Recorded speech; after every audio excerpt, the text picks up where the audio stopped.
The Campbell County Board of Education was long on rhetoric and short on answers last night following news that their virtual school application has been turned down by the state, along with any possibility for funding SRO officers this year in all of the county schools.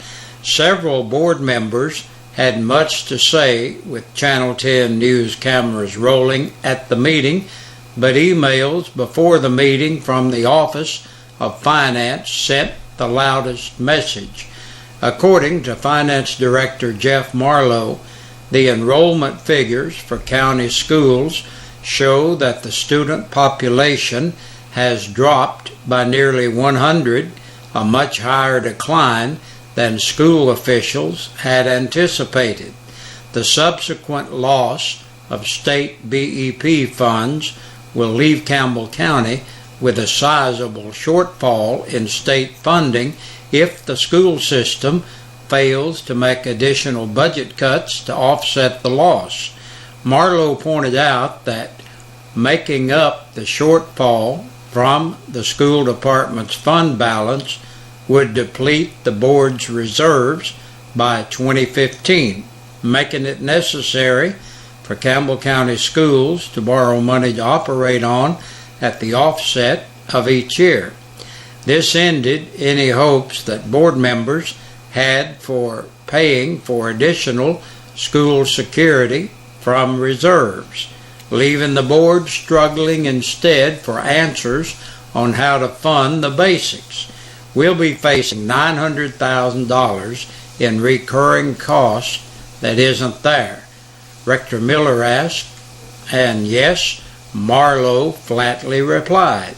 Will we get some of that back if we get some of the lost students back? Miller continued. Probably yes, we'll know more in 30 days, Marlowe pointed out.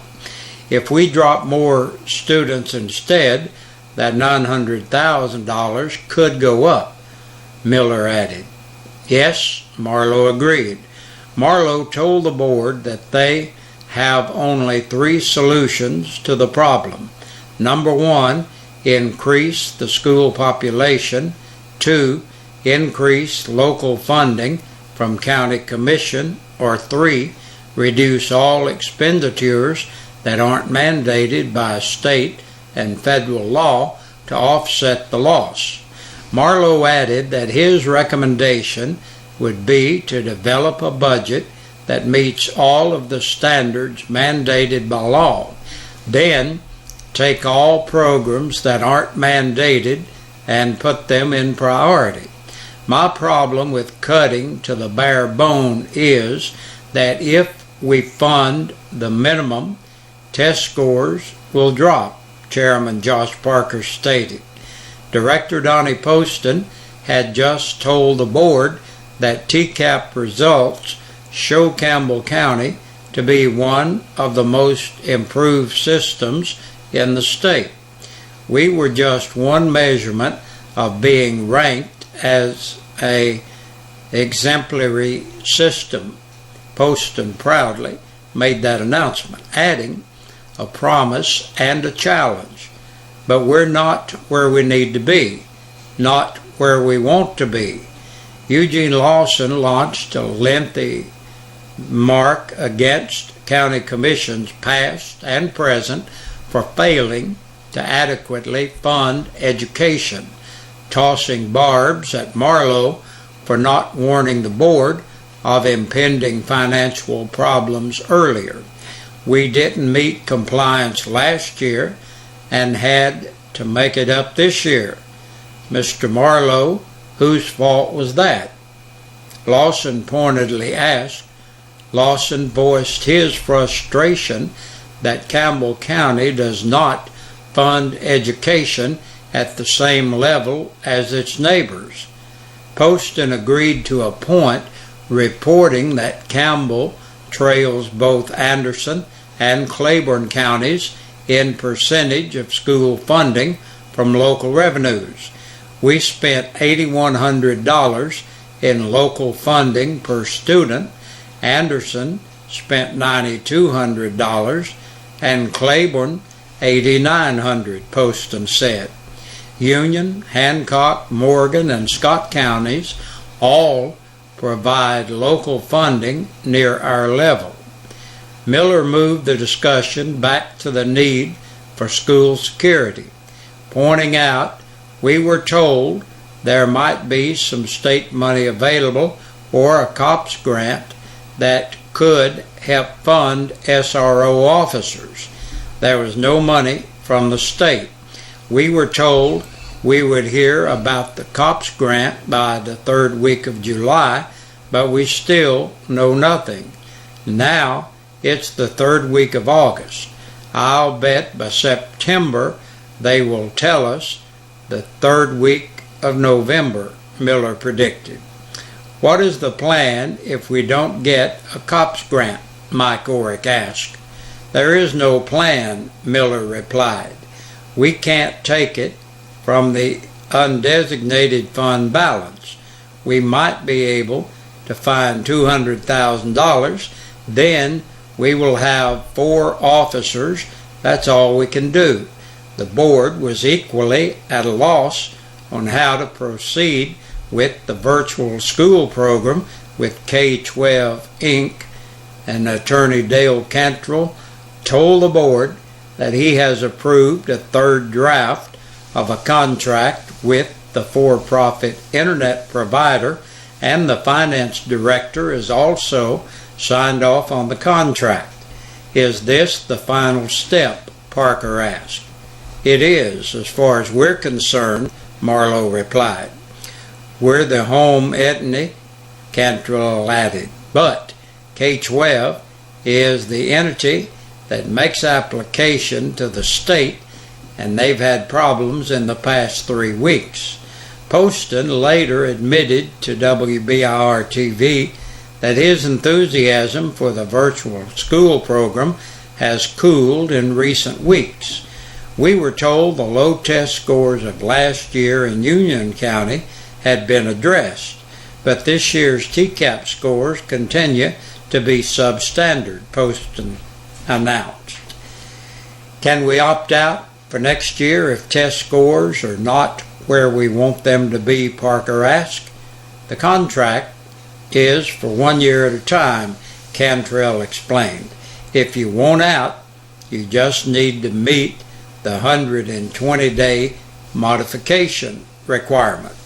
The board will still have to wait for word from the state, but seemed resigned to the fact that the delay, even if approval is eventually given, will leave the Cyber Academy of Campbell County with far fewer students than anticipated, and little in the way of financial relief.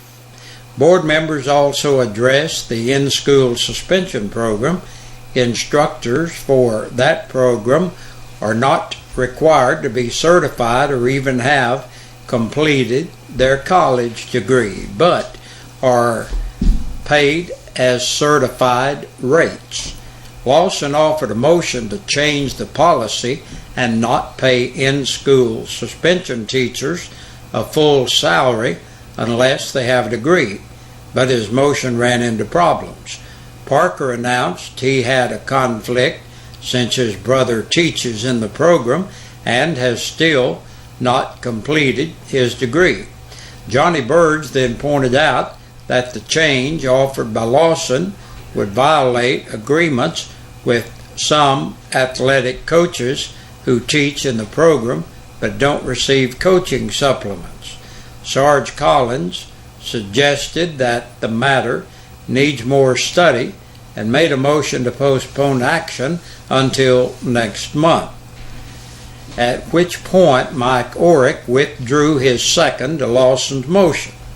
Lawson then reluctantly withdrew his motion but added, I heard from one of those teachers, a friend. I told him, you need to get off your lazy butt and get a degree if you want to be in the teaching business. The board finally adjourned after over 2 hours of venting frustrations, agreeing to set the September meeting a week early so that Donnie Poston can attend the annual Conference of Directors of Schools in Gatlinburg.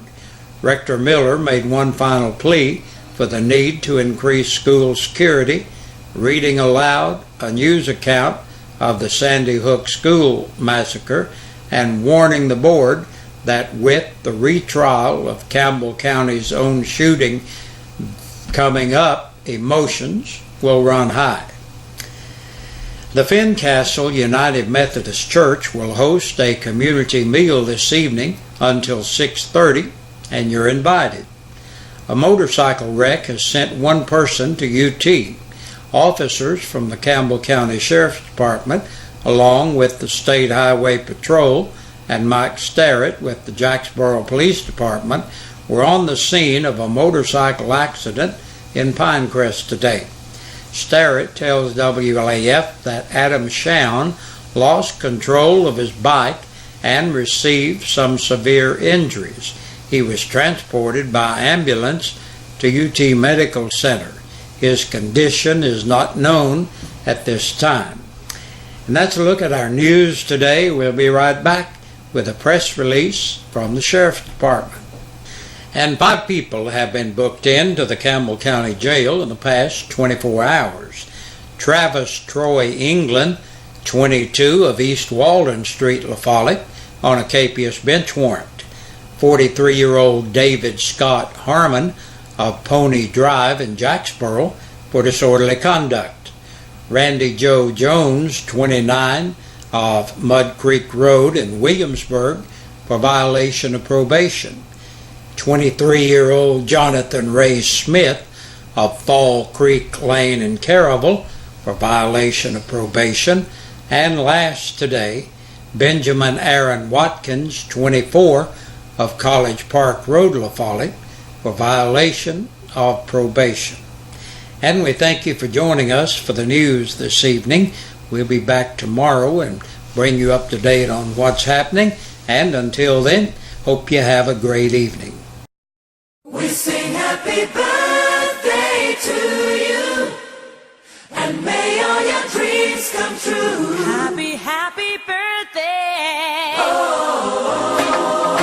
this is your birthday song. Oh, Celebration all night long. Oh, May all you...